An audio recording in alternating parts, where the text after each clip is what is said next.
Hey everyone, welcome to Taqueando. I'm your host, Bill Esparza. And this week, I have a special guest, one I've been dying to talk to. This guest is an IACP award winner, James Beard Award winner, Imagine Awards winner. She is a member of Les Dames d'Escoffier. How about that? That's like some fancy stuff. This guest is none other than TV host, cookbook author, and all around amazing culinary historian, speaker, researcher, personality, Pati Jinich. But first, at Taqueando, eating antojitos is a way of life, from the world's most celebrated dining rooms to the gritty stands and storied market stalls that preserve culture. And speaking of culture, Hollywood Bowl is one of my favorite places on earth. And I've recently attended several concerts. I got to see Herbie Hancock, the great Pepe Aguilar, Angela Aguilar, and Leonardo Aguilar. Los Aguilar performed recently at the Hollywood Bowl. Amazing concert. And within the last year, I also got to see Toto and Christopher Cross together. I got eclectic musical tastes. So one of the great things about the bowl is having the food of Suzanne Goen and Carolyn Stein. They run the whole show. So they have wonderful restaurants there. I've dined at the Backyard. I don't know if you guys know the Backyard, but it's like this cool little space with barbecue grills, and it's got a great menu. There's Anne's Wine Bar by AOC. We love AOC. But for the Los Aguilar concert and the Toto and Christopher Cross concerts, I had dinner in your seats, which is amazing, in the terrace. And I ordered the seafood extravaganza for two: crab cakes, lobster rolls, shrimp, one with a succotash salad, coleslaw, potato salad, a ricotta cheesecake. And it's wonderful. You can actually order in advance, and it arrives at the time you say. And actually, I was running late for one of the shows, and the crab cakes almost beat me. I got there with like 5 minutes to spare. Pick a time that you know you're going to be in your seat, and they bring it up on a tray. And if the tray's too much, if you got somebody in your terrace, if you're sharing it with two other people, then you don't have the full space. So you can ask them to put it in to-go bags for you, and it doesn't take up so much space. Bring your favorite bottle of wine, or get it at the wine shop there at the Hollywood Bowl. Again, Suzanne Goen, Carolyn Stein, the AOC team makes incredible food. All the different food spaces at the Hollywood Bowl are made by this incredible team, and I highly recommend it, and I can't wait to go back. A quick reminder that Taqueando is part of the Acquired Taste family. Be sure to listen to our sister podcast, the LA Food Podcast, and that'll be out on Friday. And now, vamos a taquear. Hello, Pati. Hola, Bill. Hola, Bill. Well, all around my amazing Bill. Thank you so much for having me on Taqueando. I'm excited for this conversation. Yeah, part of the reason I showed up to you were here for a presser Yes, at KTLA, at where we KTLA. met for the first time. It was lovely to see you in person. Yeah. And we almost met in Tijuana. We were both at the 100-year anniversary of the Caesar salad. Yes, that was so much fun. And I saw you in the walkway, and I was going to go over, and you were with your son, I think, or Yeah, you were with Juju, my youngest, who accompanied me. You should have said hi. I should have. And then, you know what? And I turned around, and then you were being whisked away and your Oh, limo or something. you would have gotten two hugs for the price of one. I finally got to meet you at that event, and I got to see really what makes you so good at this. You're starting season 14. Yes. Season 14 of Pati's Mexican Table premieres on September 26th on PBS. And that's amazing. So you started in 2011. How do you feel coming into the 14th season? I mean, honestly, Bill, I pinch myself because every season is as tough as the last one. It doesn't get easier in terms of I'm the executive producer, I fundraise for it, I help scout for it. work on the stories, and I'm also the talent for it. And so every year is just as hard as the last, and maybe even a little bit more than the last, because I continue to raise the bar. If in the last season I was able to do this depth with the stories, I was able to try these recipes. In the next season, I want to do more, better recipes, better storytelling, invite more people to join, make that snowball be bigger so that other people can benefit from this platform. And I'm really grateful for the community that I've built with my readers and my followers and TV viewers, because it's truly a positive, optimistic, joyous community that just lives in these noble space of cooking and eating and sharing the culture. And I'm just so very grateful, Bill. And this season, Patty's Mexican Table season 14, I dedicated it entirely to my hometown of Mexico City. Yeah, you're coming home. You're coming home. I'm coming home. I'm coming home, and it feels so good. Yeah, I mean, you talk about building community, and like I said, I've seen you work in action. There's you have this genuine character that I'm always suspect when someone is that nice and that outgoing and really gives the same energy to every single person you meet. Like you work the room like Diana Ross, you know? I never met Diana Ross. You give more than Diana Ross to your fans and to your followers. That's kind of amazing. Thank you so much. I do. I love people, Bill, and whatever love I get, I give back. I'm very grateful for every year that I get to be on this world. You do love people. I love people too, but you make me feel bad. Like man, I don't know. I don't think I love enough people. Not like you. But in your 13 seasons, you've been to Chihuahua, Yucatan, Nuevo León, Jalisco, Sonora, Sinaloa, the Baja Peninsula, also the peninsula of Yucatan, Oaxaca. And that's really when you started shifting your show. And then from your first four seasons, you did the city of San Miguel, Puebla, you did a little thing in Mexico City. And it's really evolved from you talking a lot about ingredients, influences, a lot of home cooking, to really more storytelling and more regionalism. Now, I understand that it was a condition or of you taking this job is that you get to do your own thing and you get to call the shots. What made you change from in season 5 to like, okay, I'm going to start going into the states of Mexico? I mean, I think you probably plan to get hit them all 32 regions. Yeah. I'm hoping, Bill.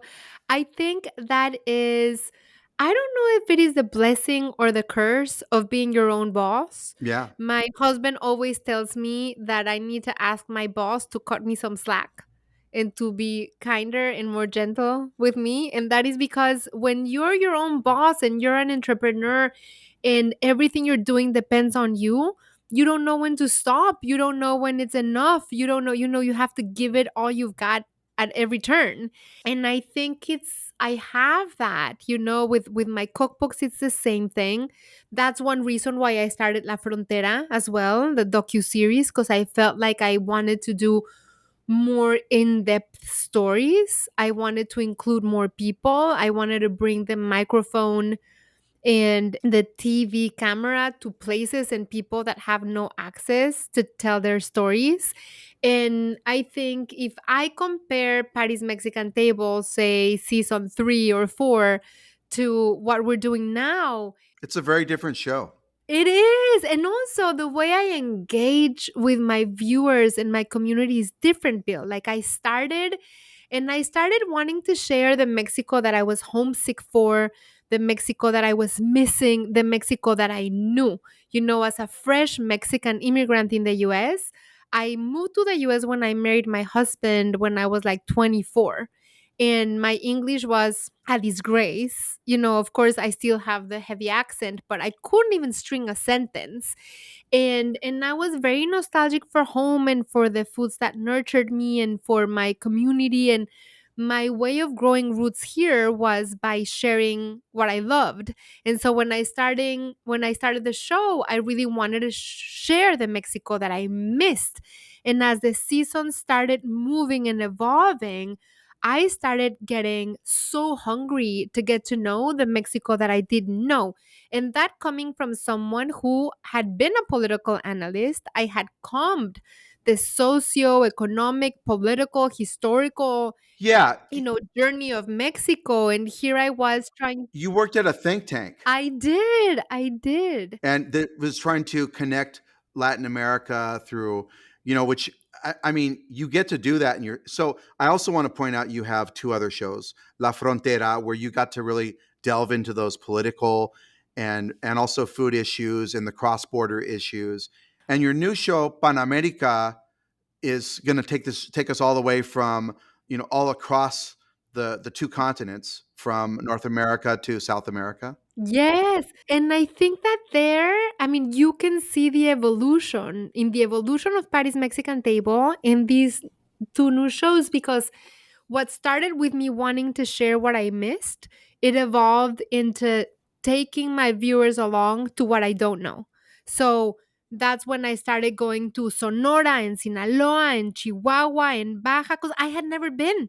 And getting to know the Mexican diaspora in the US, even though we're very atomized and kind of broken, there's not a unified Mexican community in the US, which I think is sad. Like there should be one. Yeah. But getting to know many Mexicans from places that I had never even been to gave me this key of like connecting to their nostalgia. So if I met someone that's why I wanted to go to Sinaloa, because I met people from Sinaloa that told me about the food and the people and the ingredients, and they spoke such wonders, which with such romance and nostalgia, just like I had Oh, from Mexico City you have before. it. So it was like, oh, I want to get to, I want to go to their places, I want to go to their homes, I want to connect with their people. And so that just transformed the show, because it wasn't a come with me to know what I know. It became a come with me to explore what I don't know. And that completely changed my relationship with my viewers. And it became one of one on one. They're my peers. They're exploring with me, they're tasting with me, they're learning with me. And with La Frontera, after so many seasons of doing Paris Mexican Table, going back and forth, Mexico and the US, I felt this pull, this like Yeah. magnet to go to the place where my two beloved home countries meet. Because Bill, like unbeknownst to me, I started growing roots in the US. My three boys were born here. I'm grateful for what we've built here, for the opportunities we've had here. And I've come to really love this country too. And so it was, and I want to get to know this country better. I want to enrich this country more. I want to continue giving back to my home country. And it was, this feeling of I am doubly blessed Yeah. with these two countries, these two cultures. I need to give back to these two places. And so I did La Frontera, which was an extraordinary experience. We trekked all the way from San Diego, Tijuana to Brownsville, Yeah. north and south of the border. I don't want to talk about. It's such an interesting interchange, isn't it? Oh my gosh. I mean, it's fascinating. What's not fascinating is crossing the border back and forth. Right. Just the logistics of it with cameras and. It's become more difficult as each year passes, as the politics that have heated up. People are less interested in crossing right now. Right, because you're at the border. Yeah, I mean we are at a time. I mean, it's interesting because, and I want to go back to how Pati's Mexican Table started, which was as as a cooking demo in DC, and you are loca for ingredients. So like Oh, I can see on each episode, like, oh my God, okay, Pati is like having an affair with this chile, or this bean, and the way you talk about it, and I could see that that's what has that draws your audience. That's what got producers interested in you. That's what got people coming to your demos, and you do have, and I there was an interesting Washington Post article about you, and this writer described how you have this really great empathy for everyone, and you point to members of the audience when they say something you like, and it's not just emotion with you. It's genuine. There's a genuineness, this interest in people, this that everybody is funny to you. This writer pointed out that you enjoy, I'm a person like, okay, you kind of have to be funny to make me laugh, and but you're like, you find humor, the humor in every person. You find something interesting about every person, and that's an amazing quality. And like I said, I saw you walk around the room and literally talk to every single person that came out to see you, and you didn't seem like you were tired or bothered by it, or that it was like, okay, I have to do this, let's go do it. Where did that come from? So Bill, I have so much gratitude. I have so much gratitude. So just last week, I went to Sacramento in California, and I went to do an event for the PBS station there. It was like their fundraiser. They have a speaker series, and it was a conversation between me and a wonderful academic writer.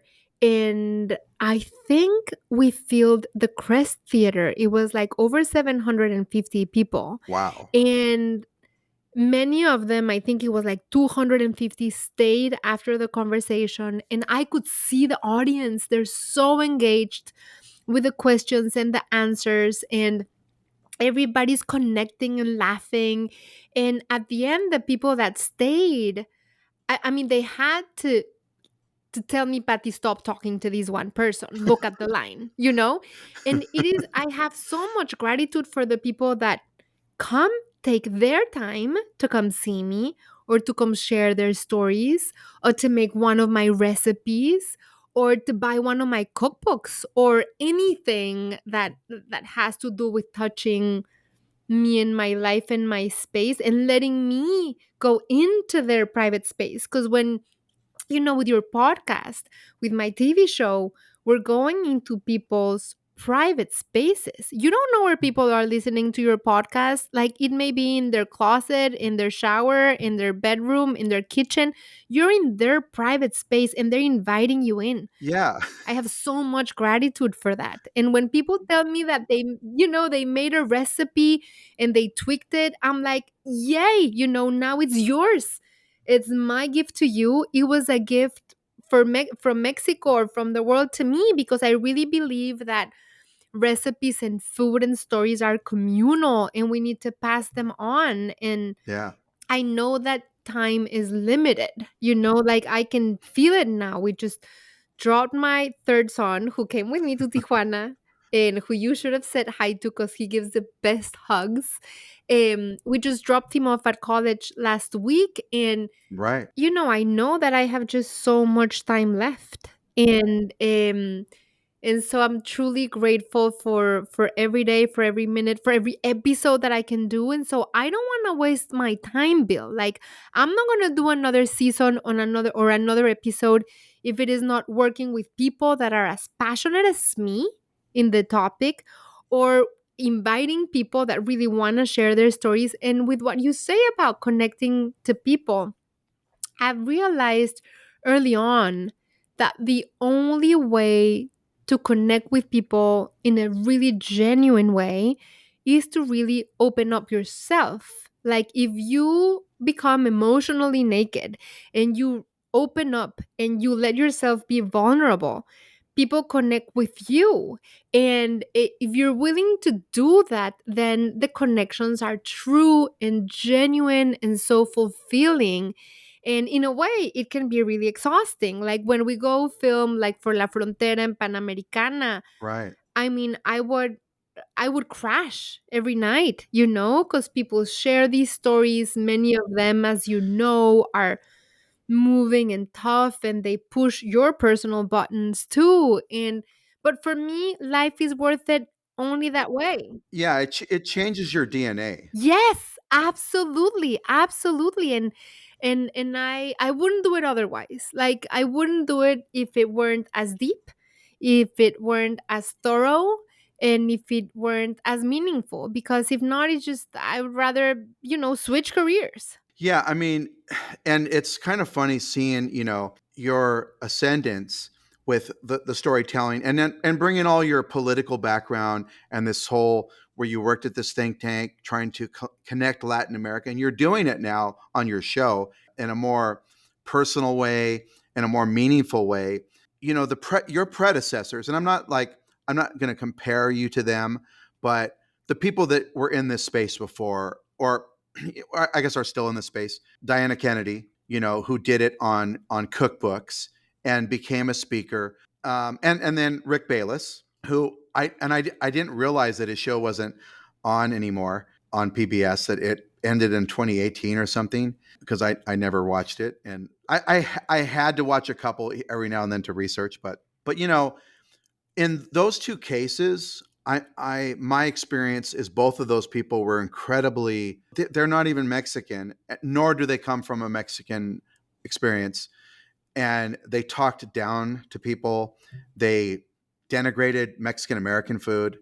They pooped on Mexican American food. I was going to say the other word, but it's you here. If it was I don't know. I feel like I have to watch my language here with Pati. Oh no, please, Bill, I have three sons. Okay, they shit on Tex-Mex, Mexican American cuisine.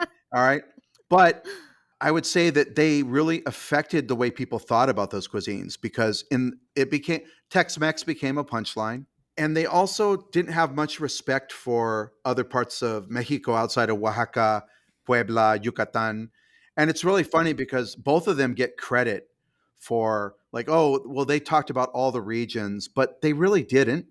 And if you look at their cookbooks, which I did an analysis one time, because people were like, I'm tired of like arguing with people about this. I'm like, okay, Rick Bayless has no recipes from a bunch of states. He's got one bean recipe from Sonora that he doesn't even know what to do with the beans. He's like, it's like frijoles maniados, and he put them in, like, oh, I like to do them in enchiladas. So I'm like, nobody does that there.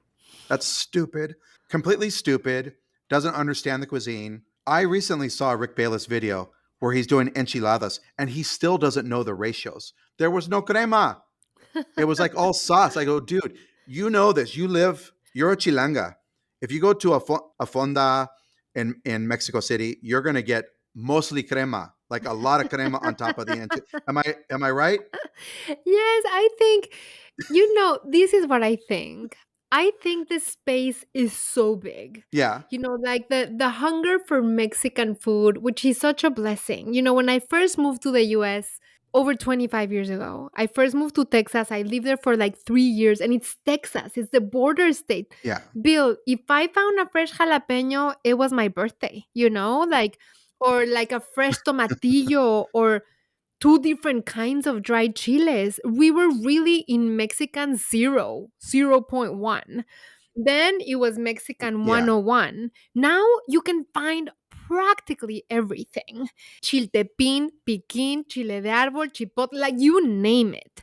And I think that, Diana Kennedy has a style. I really admire her work. She's like an anthropologist of the areas of Mexico that she, if you look at her at the time that she did it, she was a pioneer, and she saw Mexico with the eyes of a foreigner, because she was a foreigner. So it's that fascination. Yeah. And she felt that duty and responsibility for like archiving, like, you know um like an anthropologist. But her approach, I find, Yeah. even though it's so illuminating, and Mexico is indebted to her, really, and Mexicans too, Mexico and Mexicans and Mexican cuisine, her approach was very unforgiving. Like, if you want Right. to make Yeah. the Yeah. Yeah. recipe that she found from the montaña de Oaxaca, and you don't have that chile pasilla de Oaxaca, then don't touch it. Whereas I think my approach is much more forgiving and accessible. And I really, like I say, Sure. Bill, you want to make these shrimp enchiladas that I learned to make in El Fuerte, Sinaloa. These are my son Sammy's favorite enchiladas. These are these. Oh my God. So first of all, we're going to talk about this El Fuerte, because I've been there. I want to talk to you about that. But Oh, really? But yeah, go on, go on. Tell me about the enchiladas. Oh yeah, so like there they make these shrimp enchiladas and they're como entomatadas. They're like Sí, it's like a tomato sauce with shrimp broth and then the sí, las seared shrimp conozco. inside. I mean, they're insane. They're like an Insane. entomatada, and of course the loads of crema that you call for. It's a necessity. Please, please bring And it. then yes, bathe, right? Like bathe the enchiladas in crema, and then queso fresco. But I remember when I was talking about those shrimp enchiladas and sharing them in an episode, I was telling people, and of course, I always give due credit. Like I learned to Yes. make these shrimp enchiladas from this cocinera Important. in this hotel, and then, but I tweak them in this way. Like I Sure. like to add shrimp broth from the shrimp tails in the tomato sauce so that the sauce really marries the filling. And just like her, I use the queso fresco. Now, if you can't find the queso fresco and all that you can find is farmer's cheese from your neighbor or a mild feta cheese, please, by all means, try them. Right. I'd rather you try them and use a substitute than don't try them because hopefully I put a seed in you that you may want to try them one day with queso fresco. And you know what? If you don't, and you came up with another version that includes the Greek feta cheese from your neighbor or your best friend, then that's how new classics are built. And I also don't believe in Tex Mex or Cali Mex or any other Mex food in the US as not being Mexican food. I really think that Mexican food knows no borders. And I think that is a power. See, this is the important part. This is the important part. And this is a big question I had for you is because Chilangos, in my experience, Chilangos are very narrow minded about Mexico. And, one out of every five Mexicans is a Chilango, but four out of five are not.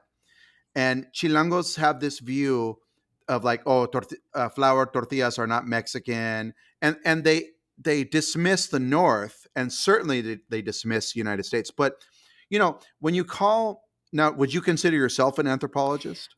I mean, I think yes, but I also feel yes. I consider myself a historian, food historian, anthropologist. I obsess over the origins. Sure. Yeah, you do.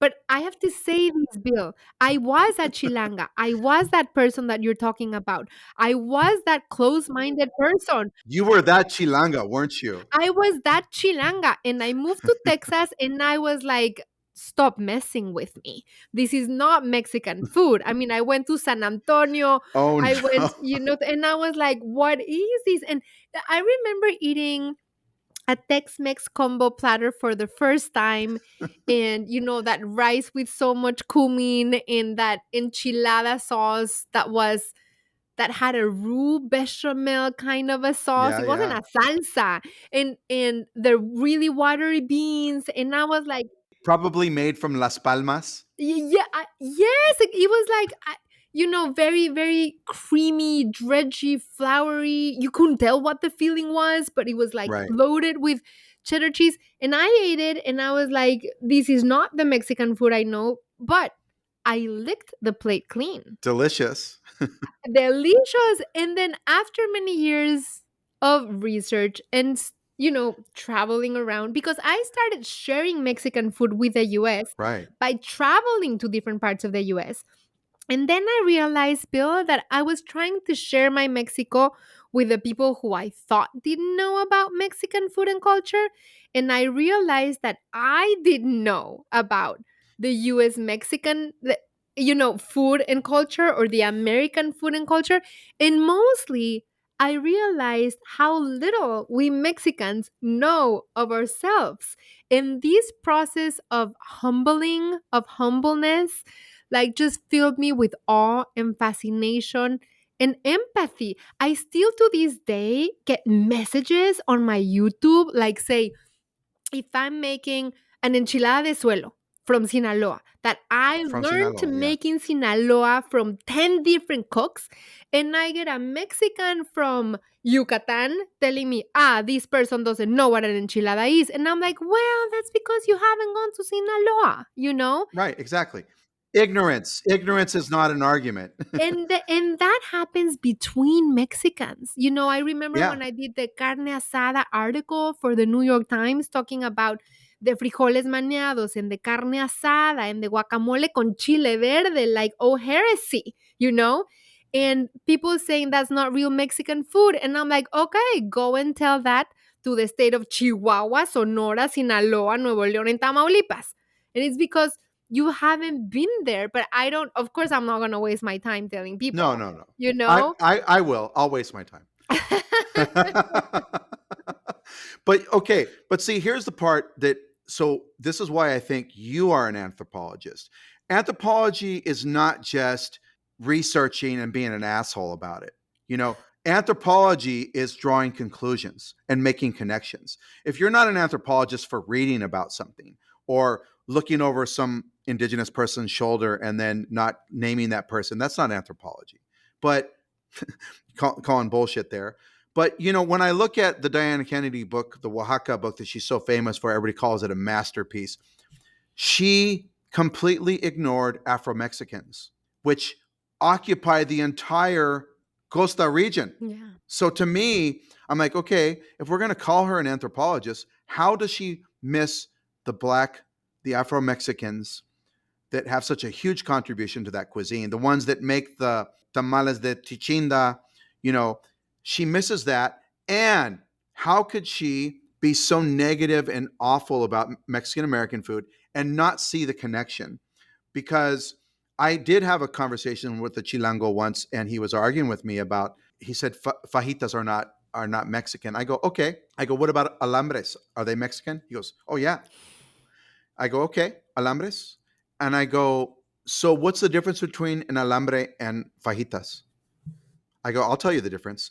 Fajitas are actually cooked over mesquite, or not always, but Yeah. can't. The tradition is they're cooked over carbon, and you're saying bacon and bell peppers and onions and cheese Cheese. on a flat top is Mexican, but that isn't. That's ignorant. You are stupid. I didn't quite say it that, but that's what I was thinking in my head, is that how can you be so ignorant? But I understand, because people like Rick Bayless and Diana Kennedy and Chilangos are out there saying these things. But if you see it, and I said, and they said chips and salsa, also I go, but what about in Monterrey? Go to Senor Latino for breakfast Yeah. and have migas, which are what? Chips and salsa. Yeah. Exactly. Or go to the city of Chihuahua and have sopaipillas, Right. which I used to think were a Texan thing.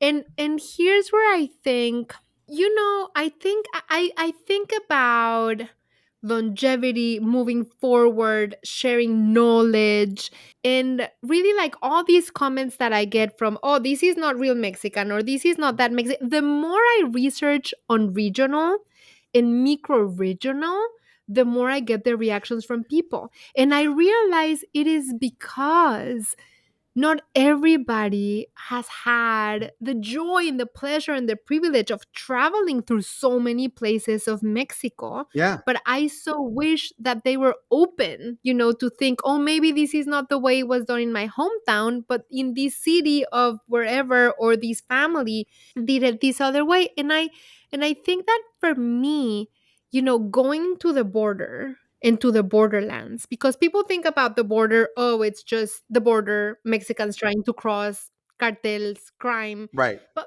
the US Mexico borderlands are 31 million people, communities that are enriching both countries at the same time, and are communities that haven't been given any recognition. I mean, Bill, they've gifted the Caesar salad to the world. Yeah. They've gifted the nachos to the world. The margarita, the camarón. Oh my gosh, Camarón the camarón enchilado. enchilado tacos from Tijuana, like, kill me. I think they are some of the best tacos that Mexico has In the universe, in the in the universe. Yeah. universe. Have you been to El Mazateño? Sí. Yeah, claro. Oh my gosh. Oh my gosh. I couldn't believe it.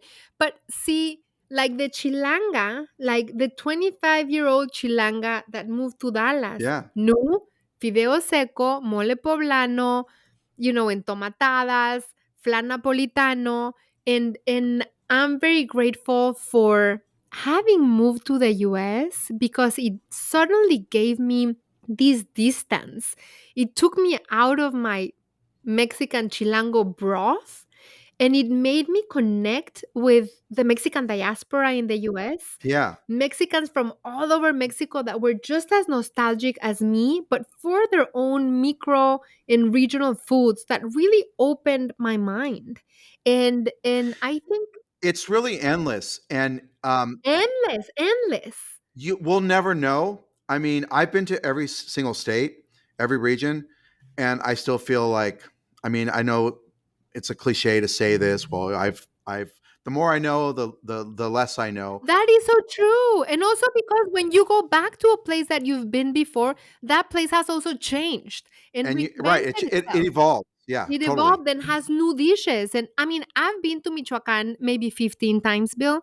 Every time I go back, there's a new dish. I mean, even I don't know, Guadalajara, like the torta ahogada. Now there's the taco ahogado. Now there's the torta ahogada inside of a tostada. I mean, it's just, and that's something that I love about Mexican food and cuisine and culture. There's this continuous evolution, and I love to walk these two paths. And here I think some of the people that you're talking about like to walk one path. Just, Well, they're not open minded, and mhm. so they had those experiences. They had those foods, but they took this position of placing themselves in, like, it's about me, and I'm going to Mm. be just a against this, and I'm going to appear superior. But you know, your empathy, your ability to connect really makes for better anthropology and understanding. Oh, thank you. I really think that we shouldn't treat Mexican food and culture and people as a piece of a museum, as an artifact Yeah. that's exotic and we don't understand it. On the contrary, I'm trying to show And only going for the exactly. extreme, right? Only the extreme ingredients. Oh, it has to I okay, Yeah. this really pissed me off because I was and I love talking to you about these things. This is also my chance to finally talk to you have this conversation with you. We started, but all those people were there. But, you know, I was talking to this woman who's a white American, and she like loves Oaxaca, and I'm like, "Oh, why do you like Oaxaca?" Mm. But there's she was fetishizing, you know, about indigenous people, and she was like, "Oh, Sopadillas. sopa de guillas, sopa." I'm sorry, sopa de guillas is such a. I'm like, she's it really, you know, touches me and it speaks to me. I'm like, I go, you know, sopa de guillas, it really isn't like flavorful. It's pretty muted. Yeah. You have to add a lot of salsita or chilito to it. Right, and you're supposed to eat it with a tamal, and they're supposed there's a it's like it's part of a whole thing, and I'm like, "What?" And then I asked her, we were talking for a while, and I was listening to this bullshit, and then I asked her if she ever had menudo, and she's like, "Oh, I've never tried." I'm like, "Oh my god."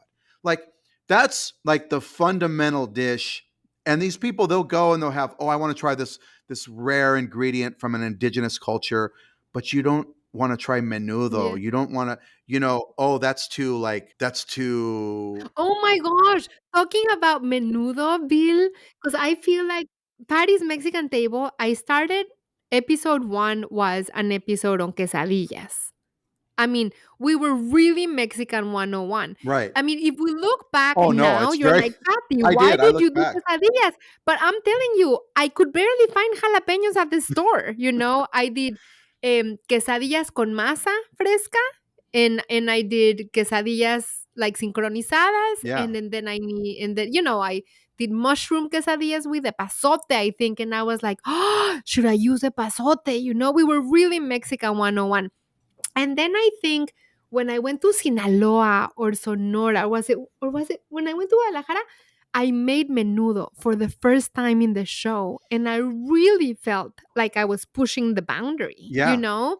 Because the American palate is hungry and it evolves, but it also tells you at some point, you know, I feel like right now we're in such a great place. Everybody wants to eat everything, and there's Yeah. birria, and there's menudo, and this. So for the first time, I made on Pati's Mexican Table, season 14, which we're talking about Mexico City. Yes. I made tacos de lengua con lengua en una salsa amartajada. And I love tongue. Oh, it's yeah, it's beautiful. All the dishes. I'm obsessed with all organs, you know? I'm such a meat eater, Bill. Like, the only thing I don't like eating are brains. Oh, I love brains. But tongue and liver and pancita, and I will eat it all. So flavorful. But having people in that pendulum where you have the purists on one side and on the other side you have the super molecular modernists and Yeah. or the people that are doing crazy fusions. I really think there's space for everyone to be in there as long as we all know that there's space for everyone in there, you know? Like one thing pulls the other. And I have the same approach with Cinco de Mayo, Yeah. with Dia de los Muertos. I'm like, if you want to celebrate Cinco, all my friends who invite me for Cinco de Mayo parties are American. You're right. And I'm delighted because I don't have to cook, but I'll give them Right. ideas. Won't you try new guacamole this year? Won't you try new margarita this year? Here's some recipes. But I'm delighted that they're celebrating Mexican culture and food. I love this about your show. Is that you're doing street food. You're hitting all the popular molinos that are happening right now, like Chocol in Guadalajara, which is an amazing place. Oh my You gosh, ridiculous. ridiculous. It honestly, I think it's one of the two best molino concepts in Mexico. Chocol, and I really love La Carmelita in Tijuana, also because it has the masa concept, but it also has the Tijuana flavors, the aggressive, the seafood, the spices. But you're doing fine dining, you're doing modern cooking, but then you're going to institutions like Panama and Sinaloa, and even a national chain like Mochomos. You're Oh really my gosh, Panama. Can I tell you tell how me. fabulous that food was? Like, I wish there were Panama cafeterias all over the I US. do too. The food is ridiculous. The food is insane. Right. But I mean, I just love that you're not just being like, well, I'm not going to go to those places because that other dude, who still can't. It's 2025, and you can't make enchiladas, right? I mean, it's ridiculous. Some anthropologists you are, but that person would not go to Panama, Rick. He would not go to Mochomos. But you're going to these places. You're really showing the whole spectrum. I want to go everywhere, Bill. I want to go everywhere. And I have the same approach in Panamericana, which we premiered 3 1-hour episodes in April. And I love that show so much. So we follow the Pan American Highway, which goes from the top of Alaska to the bottom of Argentina.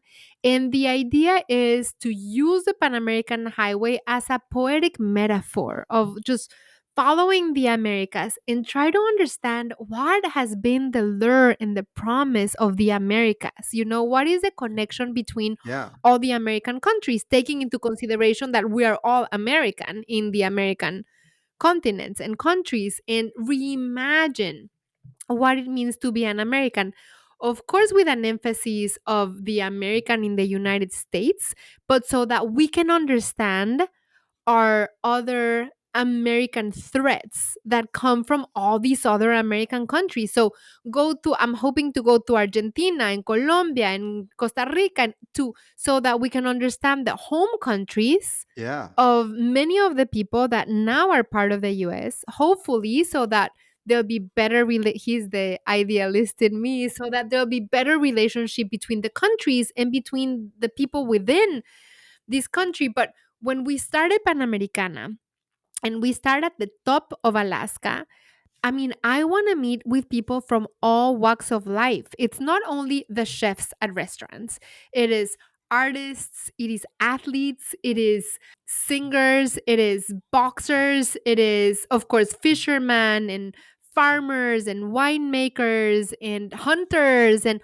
all kinds of people from all walks of life with no bias in terms of political preferences Yeah. or like it's just I want to eat a slice of pie from the cake of that place. And I don't want to have a bias. So if you say, if I were to say I'm only going to go to three Michelin star restaurants in this one country, like how boring is that? Yeah, or the repetitive, the other, a lot of these shows they'll do, okay, here's a little street food, here's like a traditional place, and here's a fine dining. Yeah. I don't like formulas. That's one thing Yeah, that I think is hard. It's hard for my team too. Like, I don't like to fall into formulas because it gets boring to me. right. You're like, let's give the camera to the Percebes guy. Yes! Oh my gosh! That was so much fun. That was so much fun. And those percebes that we went and ate at his home, Yeah, I mean, they were some of the most exquisite things that I've ever eaten. And I like that approach. it has a spontaneity to it. It gives the show spontaneity that, oh, we're just like randomly going to go and hang out with this guy that picks gooseneck barnacles and cooks them there in Mexico, which you would never think of. Like, well, how would Mexicans cook and eat and enjoy gooseneck barnacles? Yeah. And so that was wonderful. And that is, kind of bringing me into the sort of the next question I had for you about these magical places that you've experienced, that you and I have experienced. When I see you at these places, I'm like, oh my gosh, I've been to these. Like, hey, Mochomos is, I bet you they were like, oh my God, we thought no show was ever going to feature us because it's a chain in Mexico and it's more trendy. But I did go there in the pandemic, like, behind glass shields, and like they had a monitor that took your temperature when you walked into the door, and that was the only time I've ever been in there. And it was really a nice, dinner that we had. I mean, the food is incredible. And I went to the Mochomos, which is the original Yes, in Sinaloa, which, there's this chain of food that's become so popular. And here is the man that created it. right. So he made this ridiculous meat for me. Yeah, I saw I mean, I saw the episode. it was like it was ridiculous, and he had a fantastic story, and that's what I like to do. I like to be dropped in a place, like literally be dropped in a place, and try to take a cultural culinary DNA photograph. Right.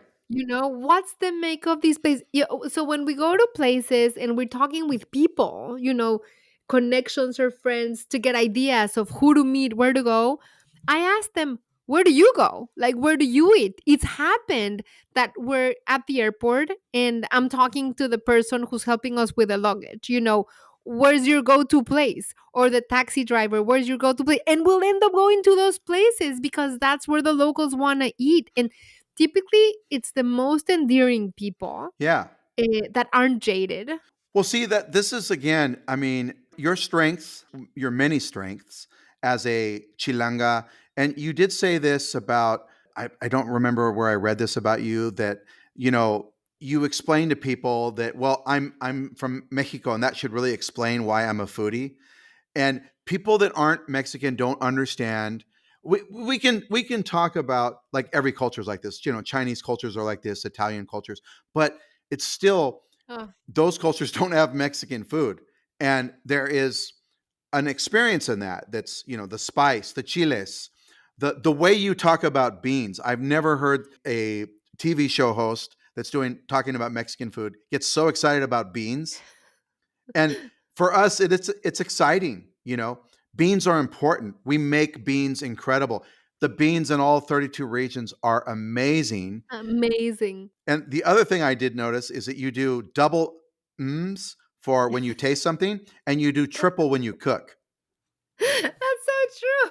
But I have to say, my kids now know when I really like something because when I taste something, I'm like, it's like it's getting to me. Like if I'm liking something, I'm always like, mm. And then the second comes. But if I give three ums, it's like, oh my God. So they're always counting how many ums I'm giving. Yeah. And it's very funny, Bill, because I'll go to places where people will recognize the ring of my voice or something, Yeah. and they will tell me, Patty, can you give us a and I'm like, oh no, I'm not faking those. So, okay, your fans call for the ums. They do.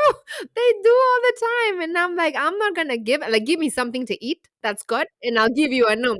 Like they're not for free. Right, yeah, yeah, come on, come up, right, come up with the goods. I'm not gonna fake them. Yeah. Right. I can't fake those. No, you can't fake those. So, obviously you're going to good places, so the ums come naturally. But I want to talk about some of the magical places that, when people tune into your show, places that I've been as well, that really, if they don't watch your show, there are certain places they're never going to see in their life, like El Fuerte, Sinaloa. I cannot you know what? I can't even describe it to people. I could say, well, here's what it looks like. I can show them photos, but and we're going to bring up a person that I love to talk. So I just, I talked really bad about two people, but there's somebody I love.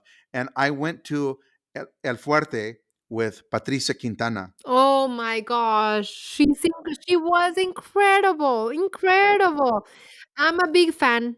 Big fan. Me too. Double. And I met her, and she was so lovely and gracious and classy and She is classy. passionate, and she trekked the country. I was on her tour. Oh. So we did 5 states Mhm. in 2011. Mm.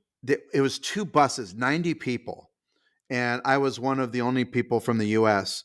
And she invited me because she met me at a dinner in LA, and she was like fascinated with me talking about Tijuana, and Oh. because she hadn't been to some of these places. And so she's like, yeah, you got to come with me. So we started out in Ciudad de Mexico, then we went to Querétaro, we went to Nuevo León, we went to Chihuahua, Sinaloa, and Michoacan. And I was actually one of only, the tour ended in Sinaloa. Everybody went home except for myself, 3 other people, and Pati. So I got to go with Pati to Michoacan for the extended part of the tour. Wow. Wow. She was such a joy. So she had a different regional uniform dress every single place we were. So she'd be wearing the colors of Querétaro and the colors of Chihuahua.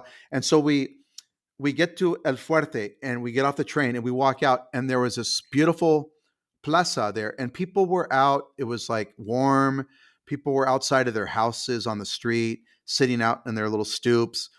And in this plaza, they had all these restaurants had set up to try all the regional dishes Whoa. of El Fuerte, Sinaloa. So tell me about, your were you there for a day or a couple of days? Yes, no, actually, I have a connection because the first trip that I ever took with my husband was after we got married. So I was 24. I married very Yeah, you young. did. Um, 23, I think I married Jeez. 23. I know I always joke and I say that he picked me out of the crib. Yeah. But, but so we took the Chepe train Amazing. and we went all the way from the city of Chihuahua to the end, to Los Mochis. And so we stopped at El Fuerte. So I was so fascinated with that journey that when I first started Patty's Mexican Table, I was obsessed. Like, I have to make that happen in one of the trips. And then I wasn't able to. It's very hard. Like, where am I going to go next? Right. It has to be a place that fascinates me. It has to be a place that I know people that can recommend or I can make connections. So you tell me you're from Tijuana, I want to know, Sure. then you can tell me talk to my tia, talk to my primo. You need a needle so you can start threading like what is it that you're going to do there. So um I remember thinking I really need to go there and I couldn't make it. I couldn't connect with anyone there.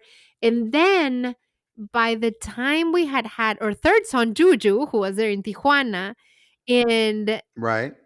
I remember thinking we need to make this trip with the boys, but we have to wait until Juju's out of the diaper, right? Because that's a long train ride. Right. That is a long train ride. And you know, you trek, you get off the train and you stop.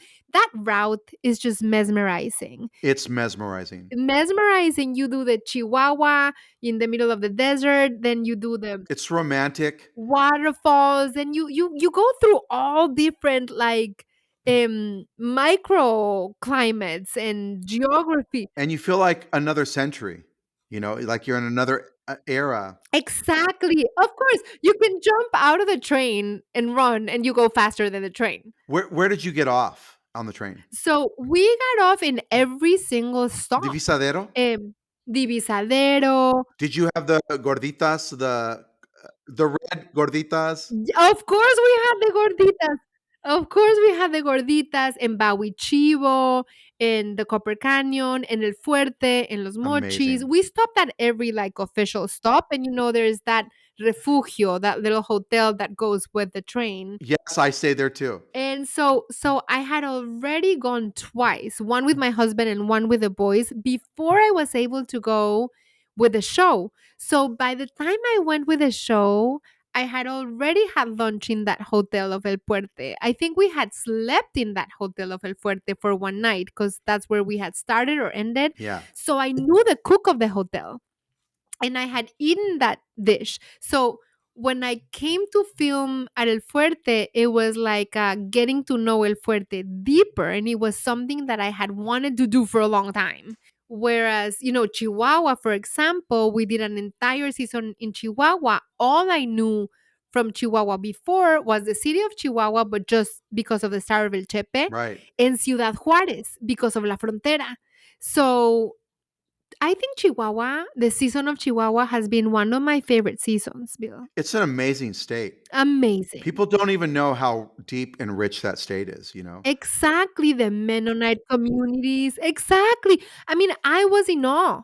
The Mennonite pizza, the Mennonite empanadas. I mean, how strong the Mennonites. They're like the third pillar of that state. And that's what Right. a lot of people don't realize, that each state has its in Mexico has its different cultural pillars that continue to evolve.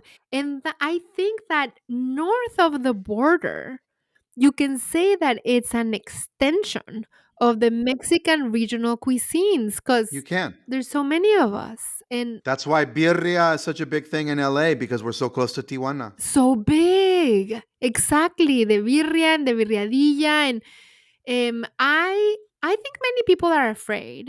People like to have things in boxes and labels and categories as They don't like to be challenged. yeah, and as humans it makes people feel safe. Yeah. This is yellow, this is green, this is black, this is white. And when there's no border, people get stressed.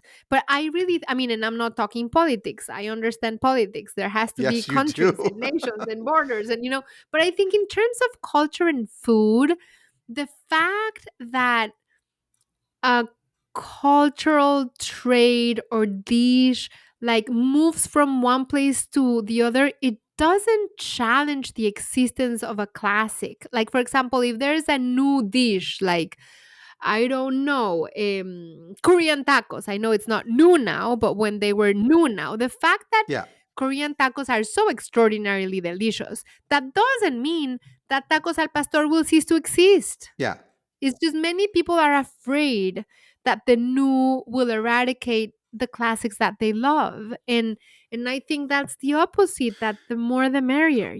Well, right, but they don't. But again, because they don't, this ignorance that they don't realize that a lot of the tacos that we do love, tacos were invented by indigenous people. When they made tortillas, they started filling them with things and eating them with things. That was their utensil. So they created what we later called tacos. But the taco culture, the business of tacos, has evolved in the 20th century, really. 20th century gave birth to a lot of the tacos that are popular now. So they don't have thousands of years of history. No, What has thousands of years of history or hundreds, has history is eating food with a tortilla. right. That act, the act of taqueando, eating with a tortilla. Hey, their theme song music needs to kick in. So now I'm gonna ask you. Tell me about the title of your podcast. Yeah. Well, it's taqueando, it's this action of the way we eat, and it's also, as a Chicano, Mexican American, the way I go around and experience the world is still from a Mexican American perspective. So I'm always taqueando, you know, like when I'm at Korean barbecue, I'm like, oh, we're making tacos. When I'm at the Ethiopian place and I'm eating with the injera bread, I'm like, it's tacos again.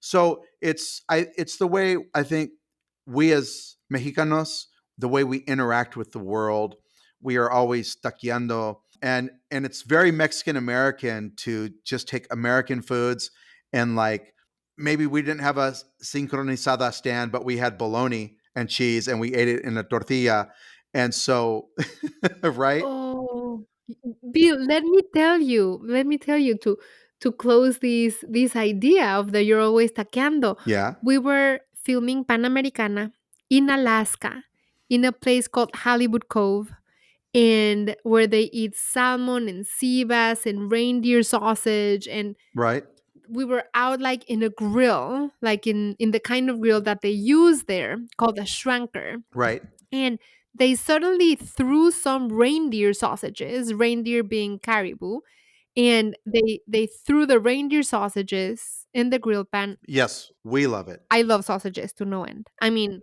love sausages to no end.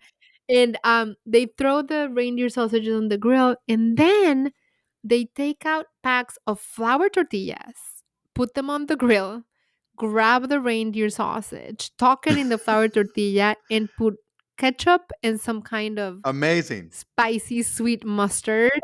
And I was like, what? Where have we gone? And I took a bite of that and I was fighting the guy for the second one. It was so good. And here I am in the middle of Alaska, on the edge of Alaska, eating a reindeer sausage, flour tortilla taco, and it was delicious. Well, I mean, it's also one of the best ways in the world to eat, and a lot of cultures eat that way, where they pick up food with a flatbread, and yeah, I mean, it is amazing. You ever had mixtas from Guatemala? No, I have not been to Guatemala, Bill, but I'm hoping to make it there. They're hot dog tacos. Hot dog tacos. Wow.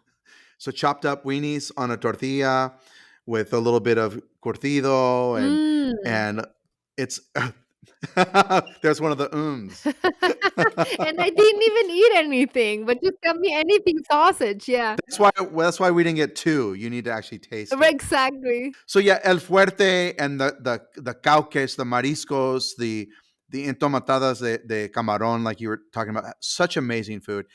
If it's never going to be on someone's itinerary to go this unless they go on El Chepe, the train. But another place I want to talk to you about is Chocol in Guadalajara. And you sat down with the young chefs that are doing that. Tell me about your experience there, having that food. I think, and I've gone back. I've gone back many times because I go to Guadalajara every December. I think I've visited Chocol maybe 5 times now. And every time I go, I'm in awe It gets better and better. of the food. I think it's one of the top 5 places I've eaten in my entire life. And that couple, I mean, they're adorable, hardworking, engaged. They're really bringing the stories of their little towns into this big city restaurant and making incredibly delicious food that really tells stories. They're really bridging the tradition, the indigenous tradition, from the right perspective with modern, Hmm. without losing that. Like other right. Yes. Give me foam and I run the other way. Oh, now we finally found something you hate. Like no foam and little spheres for me.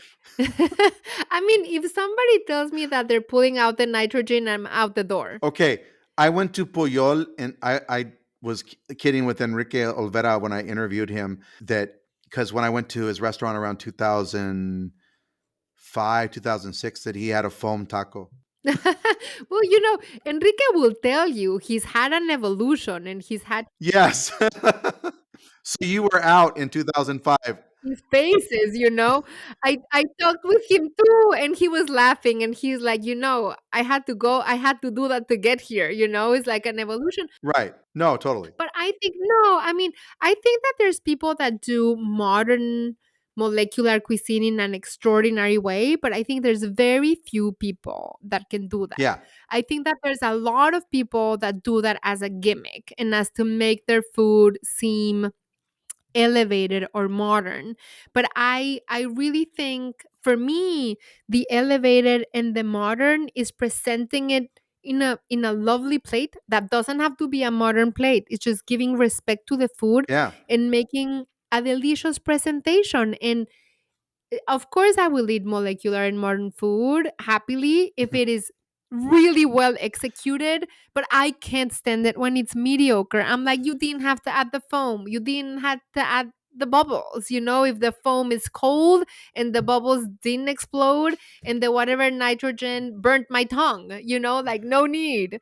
When you're paying a lot of money for an experience and it feels dialed in, it feels like just pure technique and nothing beautiful, nothing, no storytelling, nothing that excites you. And if it's good technique, but it's delicious food, if it's super modern technique, but it's really satisfying and delicious, it's great. If you eat it and you need to go to the pizza in the corner because you're still hungry, Right. then I don't think it's good. Or interesting, right? Yeah, or yes. Because there are those chefs, and I went to Central in Lima and had one of the most memorable dinners. Oh, I went too. I went too. Loved it.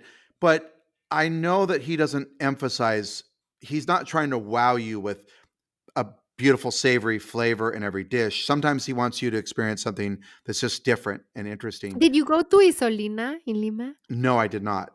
Ah, that's such a you have to go back just to go to that restaurant. Just to go to that restaurant, you have to go to Lima. You finally stumped the band. I did not go there. I will go there. But Bill, what I'm thinking is that, we met once shortly. There was a lot of Yes. people. Now we were able to connect one on one, Yes.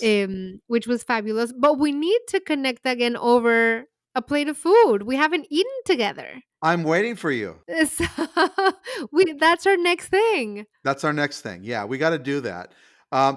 No, I mean, you seem like you'd be an amazing person to eat food with. I am. I have to say I am, but I will eat it fast. So you have to eat Well, fast if you eat with so me. then we'll have to go to four places then, I guess. Yes. But the other, again, there's magical places in Mexico, and again, it's not to put other countries down, but there really aren't many countries that have this micro regionalism. Oaxaca has more regions than many countries, and I always describe Mexico as being like the European Union, because if you take four states of Mexico, like you take Chihuahua, Oaxaca, Tabasco, Veracruz, and you have four completely different cuisines that don't, Countries. Yes. So true. right? It's as diverse as several countries. And so other countries don't have that. They have dishes that come from regions that are part of the national cuisine, but they have more of a national feel to the regions. And everybody has special dishes and special food. And diversity doesn't make food better, but Mexico has this endless range. And even within Oaxaca's 8 regions, it has micro regions within those 8 regions. And Oaxaca's 8 regions are crazy because people are like, oh, Tlayudas are from Oaxaca. I'm like, well, they're from the Valles Centrales, but they're not from La Costa. They're not from, La Mixteca, so they're starting to spread because they're becoming popular. But people don't realize that Oaxaca has really 8 different cuisines. There's people in Oaxaca that don't know mole. Yeah. They don't eat mole in their pueblos. It's crazy, It right? is When you think fascinating. about that. But your episode where you were in one of my favorite places, Monterrey, Ah. with Juan Liberto, Ah, yes. Elizondo, Señor Uh, Elizondo, that the oh, coolest guy in the world, the best asado de puerco he gave us. Oh my gosh. That was fun. I mean, that was unexpected. Coming from Mexico City, right? I'm embarrassed to say that I had not been to Monterrey before we went to scout and film there. Chilangos, they're the worst. I know, because Chilangos, we just need Mexico City. That's it. That's what we Yeah. think when you come from there. Because Mexico City, And here you are having flour tortillas and exactly, so vaqueras. But Monterrey blew me away. it's I mean, amazing. with Gualberto and his patio. But then we went to this restaurant called Cara de Vaca. I don't know if you've been, but you have to go. Chef Chuy. Yes, absolutely incredible food. One of the best roasted chickens, an octopus taco that had the entire tentacle inside of a tortilla. I Yeah. mean, I haven't been, but I've had his food at events as cara de vaca. ah, you have to go to the restaurant. It's an experience.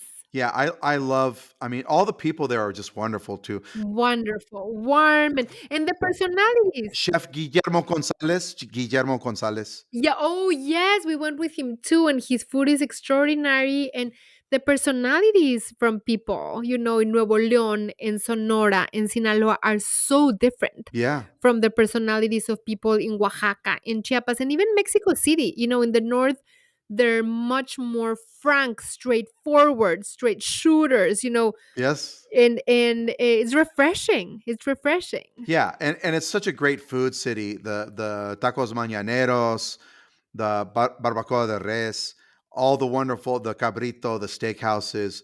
It's such a wonderful place to eat. But you told me you had some difficult questions for me. You haven't given me any difficult questions. Well, we talked about Rick and Diana. You went through with well, I mean, I think that they've done a lot to promote Mexican cuisine and to teach people about Mexico yeah, in their way, and I think that there's room for everyone.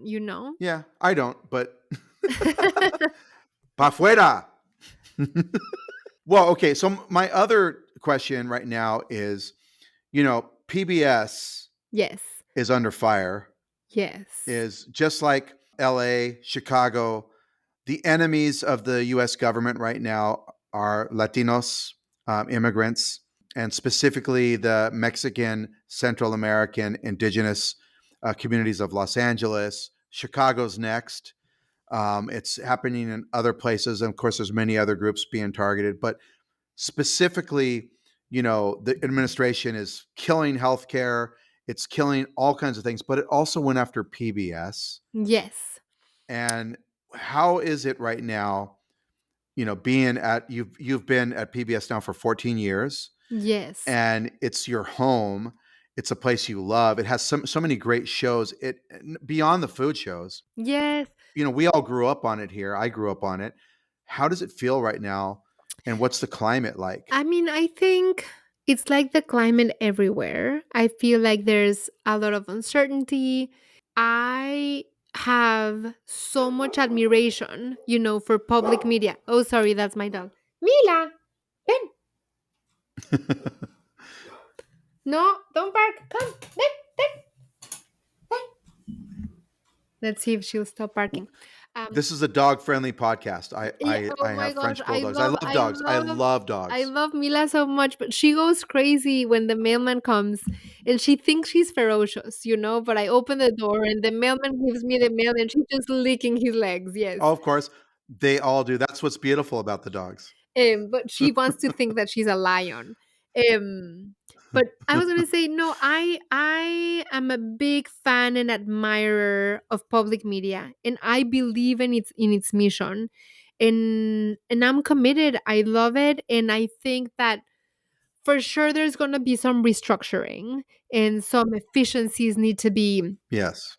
planned. But I feel like there's from I was just in PBS Sacramento last week, and this event was a huge success. I mean, the community is rallying around the PBS station. So I think that PBS is not just PBS, the headquarters. PBS is all the communities around the country that are an important part of the beating heart of this country. and Yeah. and I think not only is it going to survive, I think it's going to thrive. But I think, of course, right now it's under stress, and it's there's going to be changes for sure, as there are going to be changes on so many things, but I don't I think that there's a pendulum, in things, and we know that there's a pendulum in politics as well. Sure. And I think that the population has grown with public media, and I think it's necessary and it's needed. And Oh, it's PBS is an institution. yeah. So I'm the eternal optimist, Bill. Like people say, You you thank know, you for that because I needed that today. I'm the eternal optimist. Some people say they see the glass half full. Some see it half empty. I see it overflowing, and I've always been that way. And I think that's what keeps me going, and that's why I've been able to fundraise for 14 seasons of Paris Mexican Table in La Frontera and Panamericana, because I believe in the content and in the mission and in the importance of what we do. So I'm a believer. That's amazing to hear. That gives me hope. Thank you. I we didn't talk a lot about you have 3 cookbooks, Yes. and that's also been an evolution, but I wanted to, you said you only met Patricia Quintana once. No, I met her a couple of times. How has she been an influence on you? Well, she when I first switched careers, she was an inspiration. She was a model for me. Like really, I couldn't say that she was a mentor because we didn't have a close relationship, but Sure. we knew of each other, and she was very supportive. And when we met in fairs, like food fairs and such. And she was always very warm and like optimist and encouraging, and she was not territorial at all. No, not at all. And I really saw her, as a model of grace and class and elegance and education and hard work. She was and continues to be an inspiration. So you have season 14. People need to tune in. What's the date? It's September 26th. September 26th. That's the premiere of the new season. And this is you coming home. This is you in your hometown. You are Chilanga. You're going to be bringing that whole energy. And yes, it's like reconnecting with my roots, with my hometown, but also learning a lot about my hometown that I didn't know. Right. And we're talking triple mms. Oh my gosh, insane mms. Okay, lots of mms. What else is coming up for you? So I have Pati's Mexican Table, Mexico City, premiering this fall. I'm working, of course, now on where we're gonna go for the next season of Paris Mexican Table, which will be season 15 for next year. Ooh, We're ooh. thinking about different regions, haven't decided yet. So if your listeners have any opinion on where we should take the show for the next season, I'd love to hear.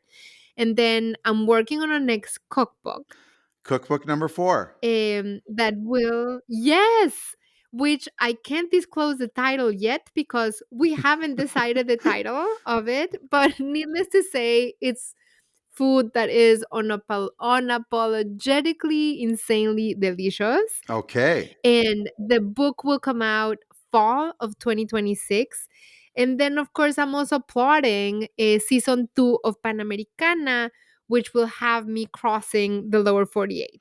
Okay. And so where can people stream Pati's Mexican Table, La Frontera?